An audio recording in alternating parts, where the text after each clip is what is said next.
जिस मानवाधिकारों की वेदी पर आश्रित होकर पत्थरबाज, नक्सलवाद, उग्रवाद और आतंकवाद के मरण व हरण पर यह मानवाधिकार के ठेकेदार भेड़िया विलाप करते हैं, वे अयोध्या, अक्षरधाम, संसद भवन, ताज, कठुआ, गया और पुलवामा जैसे विध्वंसकारी कांडों पर मौन क्यों हो जाते हैं?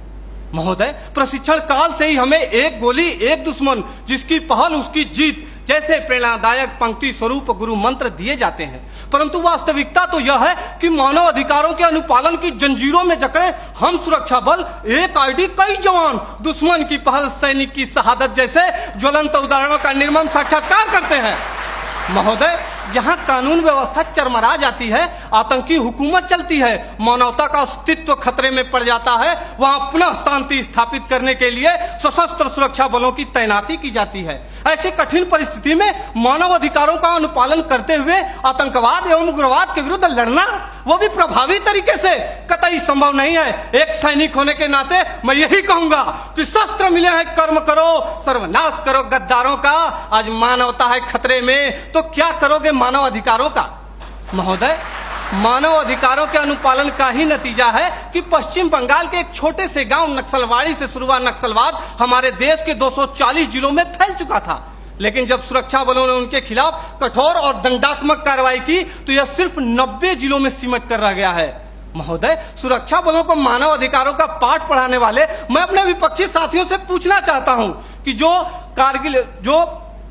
कश्मीर में जो कारगिल युद्ध के बाद पाकिस्तान के लवारिस सैनिकों के शवों को उनके धर्म के अनुसार दफनाया, वो है हमारे सुरक्षा बल, जिन्होंने इसी वर्ष 11 जुलाई को पाक अधिकृत कश्मीर से बहकर आए मासूम बच्चे के शव को प्रोटोकॉल तोड़कर पाकिस्तानी सेना को लौटाया, वो है हमारे सुरक्षा बल, जो कश्मीर के स्कूली बच्चों को दुश्मन की गोलियों से बचाने के लिए बुलेट प्रूफ जैकेट बन जाते हैं और अपने परिवार, अपने समाज, अपने देश के प्रति समर्पण का भार लिए हुए भी जो इस देश में शांति और अमन कायम करते हैं, वो है भारतीय सुरक्षा बल। मेरे साथियों, हम सैनिक भी इंसान हैं, हम भी मानव अधिकारों का सम्मान करते हैं, लेकिन राष्ट्र की सुरक्षा के साथ समझौता नहीं कर सकते। महोदय, केंद्रीय गृह मंत्रालय द्वारा संसद में पेश आंकड़ों के मुताबिक वर्ष 2014 में जहां 222 आतंकी हमले हुए, वहीं 2018 में इनकी तादाद बढ़कर 614 हो गई। 2014 में 47 सुरक्षा बलों के जवानों की शहादत हुई तो 2017 में 80 और 2018 में 91 जवान शहीद हुए। हमारे देश में 1993 से लेकर अब तक लगभग 8,390 आतंकवादी और उग्रवादी हमले हो चुके हैं।